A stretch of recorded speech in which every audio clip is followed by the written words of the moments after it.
నీతి కథలు టీవీ. అనగనగా దేవరకొండ అనే ఓ కుగ్రామంలో పొద్దున్నే ప్రజలంతా కలిసి ఊరి రచ్చబండ వద్ద సమావేశమయ్యారు. బాబు, మన ఊర్లో పందులు బాగా ఎక్కువైపోయాయి. ఊర్లో కుక్క, నక్క, మరే జంతువులాగానో కాదు ఈ పంది. పందుల వల్ల కొన్ని భయంకరమైన రోగాలు వ్యాపిస్తాయంటారు చదువుకున్నోళ్ళు. ఊరు పెద్దగా మీరే ఏదో ఒక నిర్ణయం తీసుకుని ఈ ఊరి నుంచి ఆ పందుల్ని తరివేయండి. మీ బాధ నాకు అర్థమైంది. పందులు ఉండటం వల్ల ఎన్నో రోగాలని నాకు తెలుసు.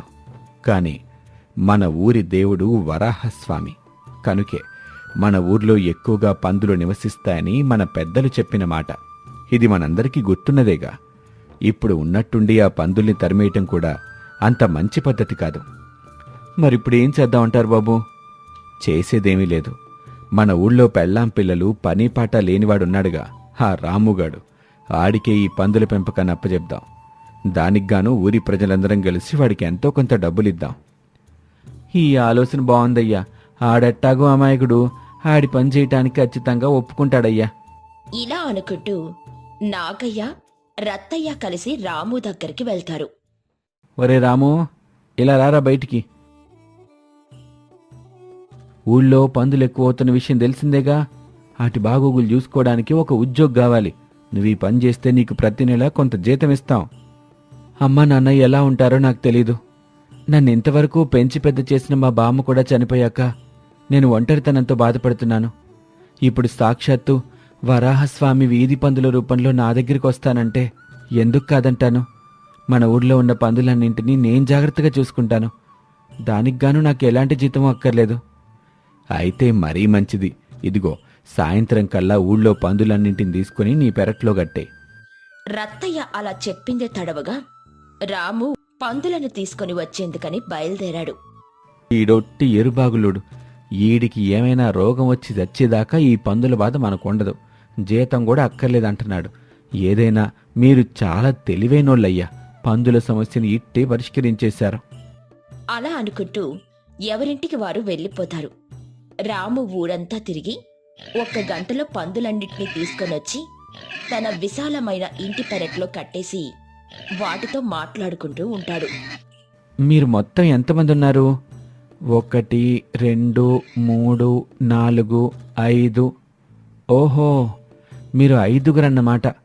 నాతో కలిసి 6గురు మన కుటుంబంలో. మొత్తం 6గురం. అలా అనుకుంటూ ఎక్కడికో పోయి వాటి కోసం గడ్డిని తీసుకొనిచ్చి పెడతాడు. వాడుకోవటానికి ఒక చిన్న కాలువ కావాలి కదా. ఉండండి, ఇప్పుడే ఒక చిన్న కొలం లాంటిది తవ్వుతాను. ఇలా అనుకుంటూ రాము వాటిని సొంత రక్త సంబంధికుల్లా పెంచుకుంటూ ఉంటాడు. ఆ మరునాడు ఊరు రచ్చబండ వద్దకు మరో పందిపిల్ల వస్తుంది. ఇదేంటిది? ఉన్న పందులన్నిటినీ రాముగారు తీసుకెళ్లిపోయాడు కదా. ఈ పంది పక్కూరు నుంచి వచ్చుంటది. ఒరే రాము, ఎడిపోతున్నావు? నా పంది పిల్లలకి మేత కోసం వెళ్తున్నాను బాబాయ్. అయితే మరి ఈ పంది పిల్ల సంగతి ఏంట్రా? నా కుటుంబంలో మరో సభ్యురాలు ఎక్కువైంది. దీన్ని కూడా తీసుకెళ్తాను. ఇలా అనుకుంటా ఆ పంది పిల్లను తీసుకుని వెళ్తాడు.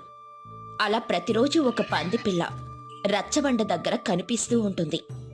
ఆ ఊరి జనంలో ఎవరో ఒకరు రాముని పిలిచి ఆ పంది పిల్లను తీసుకుని వెళ్ళమంటూ ఉంటారు. రాము వాటిని ఎంతో ప్రేమగా తీసుకెళ్తూ ఉంటాడు.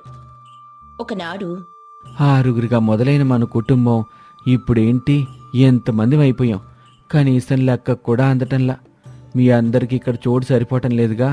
మన ఇంటి వెనకాల పొలం కూడా మందే. అందులో కూడా మీరు ఆడుకోవచ్చు. కానీ మీరు ఇలా తిరిగితే నాకెందుకో అనుమానాస్పదంగా ఉంది. ఇక్కడికి మిమ్మల్ని ఎవరు పంపిస్తున్నారు? మీరేం భయపడబాకండి. ఈ విషయం కోసం నేను మన ఊరి పెద్దయ్య రత్నయ్య గారితో మాట్లాడతాను అంటూ రాము ఊర్లోనికి వెళ్లేసరికి రచ్చబండ దగ్గర రత్తయ్య కనిపిస్తాడు. వచ్చావా రాము? రా, ఇదిగో ఇక్కడ మరో పందుంది. దీన్ని కూడా తీసుకెళ్ళు. అయ్యా, ఈ పందులు ఈ సేమే మీతో మాట్లాడడానికి వచ్చానయ్యా. ప్రతిరోజు ఓ పంది రచ్చబండ దగ్గర కనిపించటం నాకెందుకో ఆశ్చర్యంగా అనిపిస్తుంది. మా బామ్మ చెప్పిందయ్యా, మన ఊర్లో పందులు ఎక్కువ ఉంటాయి గాని ఎన్నిళ్ళున్నాయో అన్ని పందులకి మించి మరొక్క పంది కూడా ఎక్కువ ఉండదని. కానీ ఊళ్ళో ఉన్న ఇళ్ల కంటే ఇప్పుడు పందుల సంఖ్య మించిపోయిందయ్యా. ఇది దేవుడి పని అయితే కాదనిపిస్తుందయ్యా. అయితే ఇప్పుడేమంటావు? ఈ ఊరివి కాకపోతే పక్కూరివి. మీ ఊరి కోసం మీకు అప్పగించిన పనిని నువ్వు నిర్వర్తించాల్సిందే, అంతేగాని ఇలాంటి ప్రశ్నలు వేయకూడదు. అయ్యా, అది కాదయ్యా, రోజురోజుకు పెరిగిపోతున్న పందుల్ని చూస్తే నాకు ఇబ్బందిగా ఉంది. మా పెరడు సరిపోవటంలా, పొలం కూడా మరికొద్ది రోజుల్లోనే ఎండిపోద్ది. పైగా వీటికి ఆహారం కూడా నేను పెట్టలేకపోతున్నాను. ఓహో, అదా నీ బాధ. ప్రజల్లో నుంచి కొంత జీతం ఇస్తామన్నాంగా, అలాగే కొంత స్థలం కూడా ఇస్తాం. జీతం అక్కర్లేదన్నావు అప్పుడు, ఇప్పుడు తెలిసొచ్చిందా అంటూ అక్కడి నుండి రత్తయ్య వెళ్ళిపోతారు. రాము మౌనంగా ఇంటికి తిరిగి వెళ్ళిపోతాడు. నేనెంత చెప్తున్నా రత్నే బాబు వినిపించుకోవటంలా. ఏదో జరుగుతుంది. మిమ్మల్ని ఉపయోగించుకొని ఎవరో ఏదో పన్నాగం బండుతున్నారనిపిస్తుంది. ఏదేమైనా మన ఊర్లో వరాహస ఉన్నారు, ఆయనే అంతా చూసుకుంటారు. మీరేమి కంగారు పడకండి.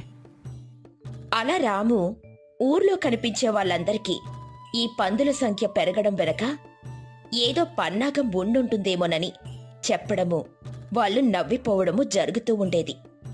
దీంతో నిరాశ చెందిన రాము బాధగా, ఇలా ప్రతిరోజు ఈ సంఖ్య పెరగటం వల్ల ఏదో మర్మం దాగుందని బలంగా అనిపిస్తుంది. కానీ ఊళ్ళో వాళ్ళేమో ఎవరు నా మాట నమ్మటంలా. ఏం చేయాలో అర్థం కావటంలా.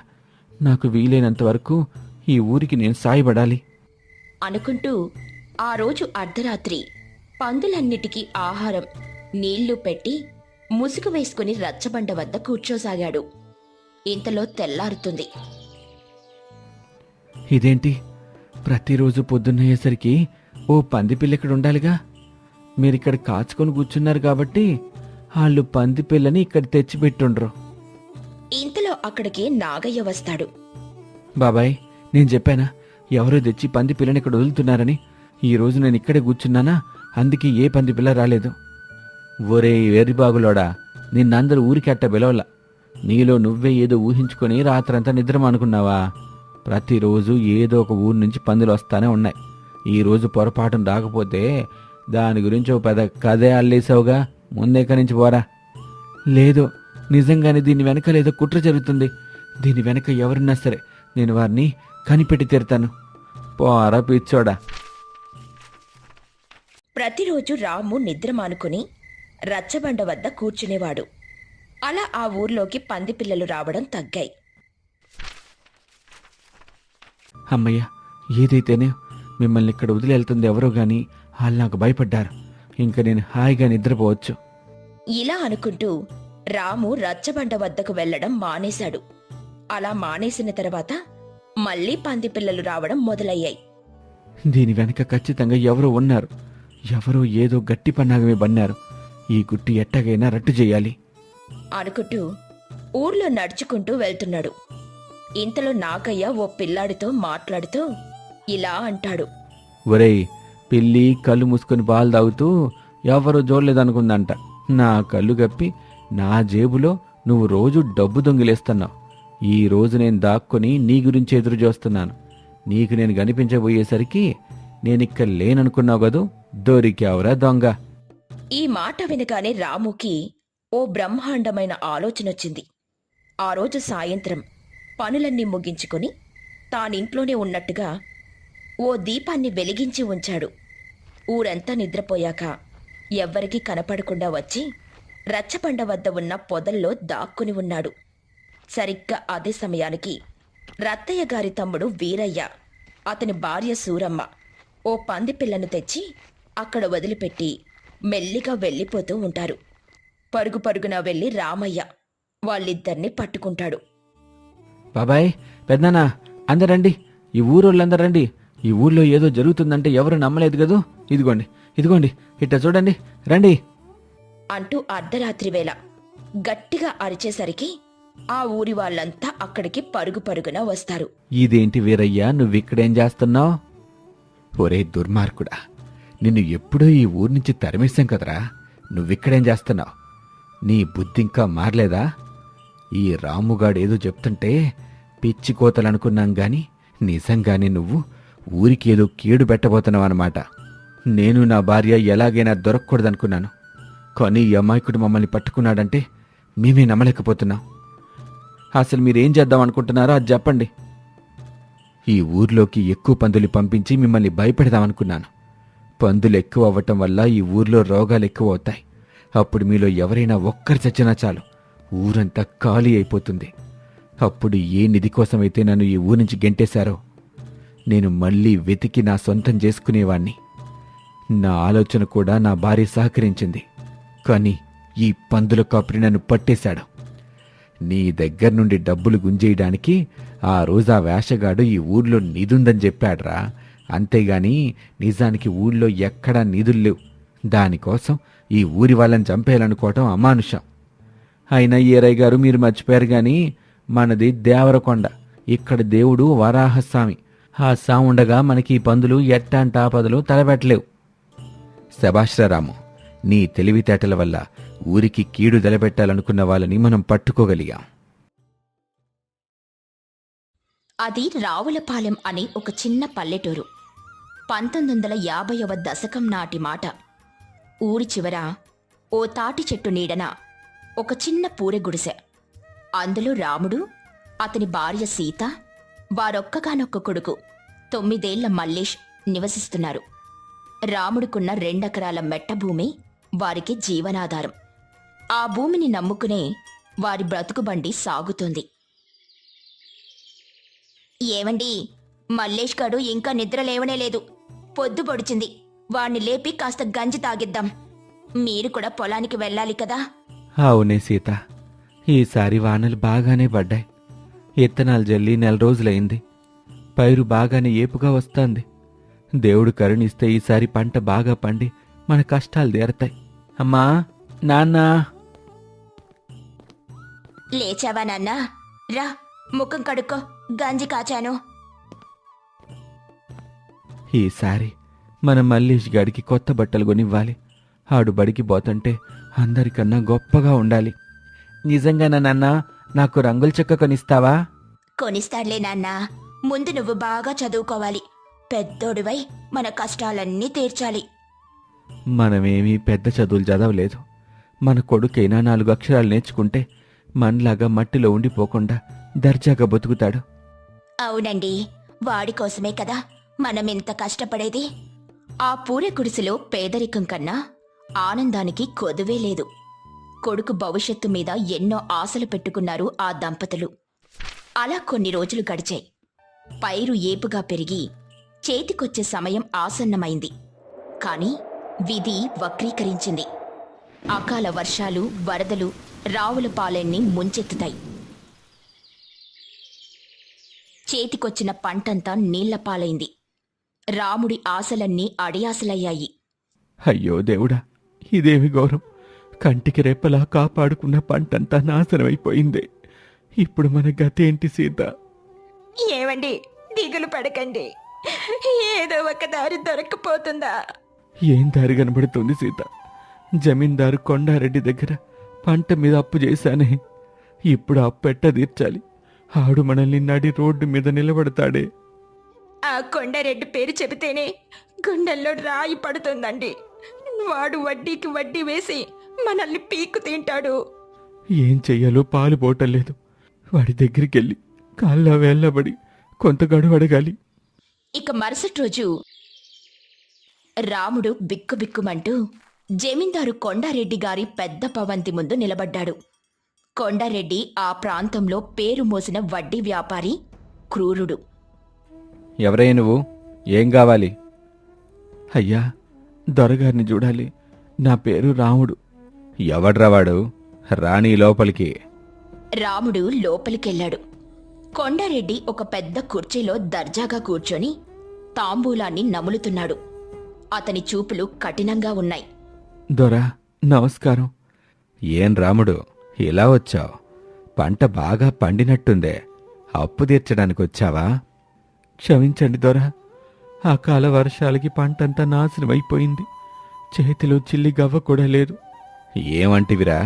పంట పోయిందా? నా డబ్బులు నాకెలా వస్తాయి మరి? నీలాంటోళ్ళకి అప్పులిచ్చి నేను నష్టపోవాలా? అయ్యా, దయచేసి కనికరించండి దొరా. కొంత గడువు ఇప్పించండి. వచ్చే పంటలో మీ అప్పు వడ్డీతో సహా తీర్చేస్తానయ్యా. గడువా? సరే, ఇస్తాను. కానీ ఒక షరతు. ఏంటద్దొరా? మీరేది చెప్పినా చేస్తాను. నీ కొడుకున్నాడు కదా మల్లేషు, వాణ్ణి నా దగ్గరికి పనికి పంపు. వాడు నా ఇంట్లో నా పొలంలో పని చేస్తాడు. నీ అప్పు తీరే వరకు వాడు నా దగ్గర జీతగాడిగా ఉంటాడు. అప్పు తీరిపోగానే వాణ్ణి నీకు అప్పగిస్తాను. ఏమంటావ్? రాముడి గుండె ఆగినంత పనైంది. కళ్ళల్లో నీళ్లు తిరిగాయి. దొరా, ఏమంటున్నారు? ఆడు చిన్నపిల్లాడయ్యా, 9 ఏళ్ళైనా నిండలేదు. ఆడితో పనులు చేయించుకుంటారా? ఇది అన్యాయం దొరా. అన్యాయమా? అప్పు తీసుకుని తీర్చకపోవటం అన్యాయం కాదా? ఇది నా చివరి మాట. నీ కొడుకుని పంపిస్తావా, లేక నీకున్న 2 ఎకరాల భూమిని నాకు రాసిస్తావా? రేపటిలోగా చెప్పు. లేదంటే నా మనుషులొచ్చి నిన్ను నీ కుటుంబాన్ని రోడ్డు మీదకి ఈడుస్తారు.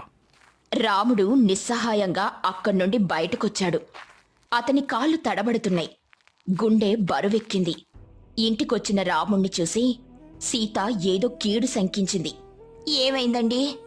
దొరగారేమన్నారు? మనకు గడువిచ్చారా?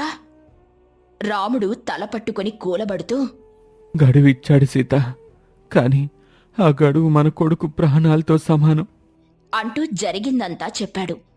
సీత గుండెలు బాదుకుని ఏడ్చింది. అయ్యో అయ్యో అయ్యో, మన మల్లేష్ గాడిని ఆ రాక్షసుడికి అప్పగిస్తామా? వాడు మన కంటి వెలుగు కదా. వాడిని చూడకుండా మనం బ్రతకగలమా? నా కన్న పేగును వాడికెలా అప్పగించాలయ్యా? మరేం చేయమంటావు సీత? భూమి పోతే మనం వీధిని పడతాం. మన మల్లేష్ గాడికి ఇంత అన్నం కూడా పెట్టలేం. మన కళ్ళ ముందే వాడు ఆకలితో చావడం చూడగలమా? అంతకన్నా నరకం ఇంకేముంటుందయ్యా? కానీ వాడు నా జమీందారు చేతిలో పెడితే వాడు వాడిని బతకనిస్తాడా? పసివాడితో చాకిరీ చేయించుకొని చంపేస్తాడేమో. దేవుడి మీదే భారం వేద్దాం సీత. ఆడు మనల్ని కనికరిస్తాడని నమ్ముదాం. మన మల్లేష్ గాడికి ఏమీ కాకుండా చూసుకుంటాడని ఏడుకుందాం. ఆ రాత్రంతా ఆ దంపతులు నిద్రపోలేదు. మల్లేష్ అమాయకంగా నిద్రపోతున్నాడు. వాడిని చూస్తుంటే వారి గుండెలు తరుక్కుపోయాయి. తెల్లవారేసరికి గుండె రాయ చేసుకుని ఒక కఠిన నిర్ణయానికని వచ్చారు. మరుసటి రోజు రాముడు, సీత కన్నీళ్లతో మల్లేష్ను జమీందార్ కొండారెడ్డి ఇంటికి తీసుకెళ్లారు. నాన్నా, మనం ఎక్కడికి వెళ్తున్నాం? ఇది దొరగారిల్లు కదా. నువ్వు దొరగారింట్లో కొన్ని రోజులు పని చేయాలి కన్నా. మేం అప్పుడప్పుడు వచ్చి చూస్తా అంటానులే. సీత కొడుకుని గట్టిగా హత్తుకుని ఏడుస్తూ, జాగ్రత్తగా ఉండు నాన్న, అన్నం సరిగ్గా తిను, ఎవరితోనూ గొడవ పడకు. కొండారెడ్డి మనుషులు మల్లేష్ని లోపలికి తీసుకెళ్లారు. మల్లేష్ భయంతో ఏడుస్తూ తల్లిదండ్రుల వైపు చూశాడు. ఆ దృశ్యం వారి గుండెల్ని పిండేసింది. వాళ్ళక్కడే కుప్పకూలిపోయారు. జమీందారు కొండారెడ్డి ఇంట్లో మల్లేష్ బ్రతుకు నరకప్రాయంగా మారింది. తెల్లవారక ముందే లేవాలి.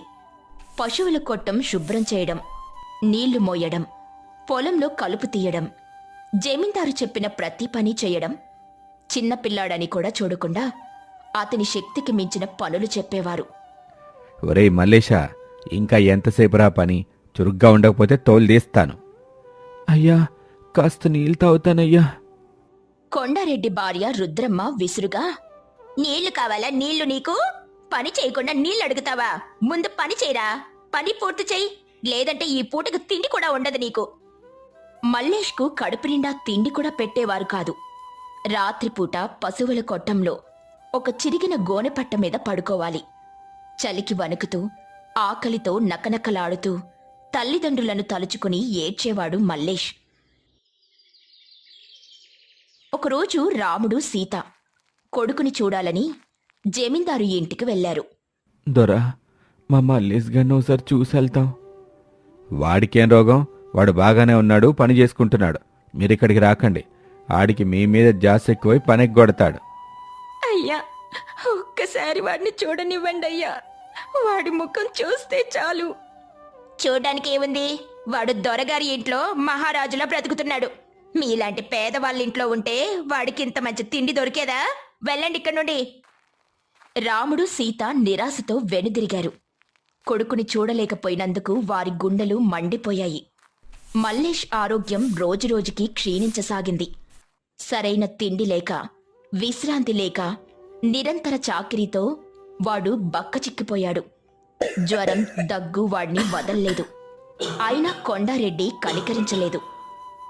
ఒరే, జ్వరం వచ్చిందని నాటకాలు ఆడుతున్నావా? లేచి పనిచేయి, లేదంటే నీ వీప్ మీద వాతలు తేల్తాయి. నిజంగానే ఒంట్లో బాగోలేదయ్యా, కాస్త పడుకుంటానయ్యా. కాని ఎవ్వరు కూడా వాడి మాట వినలేదు. ఒకరోజు పొలంలో పనిచేస్తూ మల్లేష్ సొమ్మసిల్లి పడిపోయాడు. జమీందారు మనుషులు వాడిని పశువుల కొట్టంలో పడేశారు. ఇక మరుసటి రోజు ఉదయం మల్లేష్ కళ్ళు తెరవలేదు. ఆ చిన్నారి ప్రాణం గాలిలో కలిసిపోయింది. ఆ పసివాడి దేహం మీద దెబ్బలు, ఆకలి చావు ఆనవాళ్లు స్పష్టంగా కనిపిస్తున్నాయి. ఈ వార్త రాముడికి సీతకి పిడుగులా తగిలింది. వాళ్ళ ఆక్రందనలతో రావులపాలెం దద్దరిల్లింది. మల్లేష్ శవాన్ని పట్టుకుని ఏడుస్తూ ఉన్న సీత, నా కొడుక, నా మల్లేశా, నిన్నీ రాక్షసుల చేతిలో పెట్టి నీ చావుకి నేనే కారణమయ్యానే, నన్ను క్షమించరా నాన్న. మేమేం పాపం చేశాం దేవుడా, మా కన్న బిడ్డని మాకు కాకుండా చేశావే. జమీందార్ కొండారెడ్డి మాత్రం ఏమాత్రం చలించలేదు. అప్పు తీరిపోయింది, వాడి శవాన్ని తీసుకెళ్ళండి. నా ఇంటి ముందు గొడవంతా ఏంటి? రావులపాలెం ఊరంతా కదిలొచ్చింది. కొండారెడ్డి క్రూరత్వానికి అందరూ నివ్వెరపోయారు. కాని అతన్ని ఎదిరించే ధైర్యం ఎవ్వరికీ లేదు. మల్లేష్ అంత్యక్రియలు జరిగాయి. ఆ చిన్నారి దేహం మంటల్లో కాలిపోతుంటే రాముడు సీత గుండెలు కూడా ఆ మంటల్లో దహించుకుపోయాయి. వారి ఆశలన్నీ ఆ చితి మంటల్లో బూడిదైపోయాయి. అలా కొన్ని సంవత్సరాలు గడిచాయి. రాముడు సీత మల్లేష్ జ్ఞాపకాలతోనే బ్రతికారు. వారి పూరి గుడిసెలో ఎప్పుడూ అంతులేని శోకం రాజ్యమేలుతూనే ఉంది. కొండారెడ్డి లాంటి జమీందార్లు ఇంకా ఎంతోమంది పేదల జీవితాలతో ఆడుకుంటూనే ఉన్నారు. మల్లేష్ లాంటి మట్టిలో మాణిక్యాలు ఇంకా ఎన్నో ఆ అన్యాయానికి బలైపోతూనే ఉన్నాయి. ఆ కాలపు కఠిన వాస్తవాలకు, పేదల నిస్సహాయతకు ఈ కథ ఒక చేదు నిదర్శనం. వారి కన్నీటి సేద్యం ఇంకా కొనసాగుతూనే ఉంది.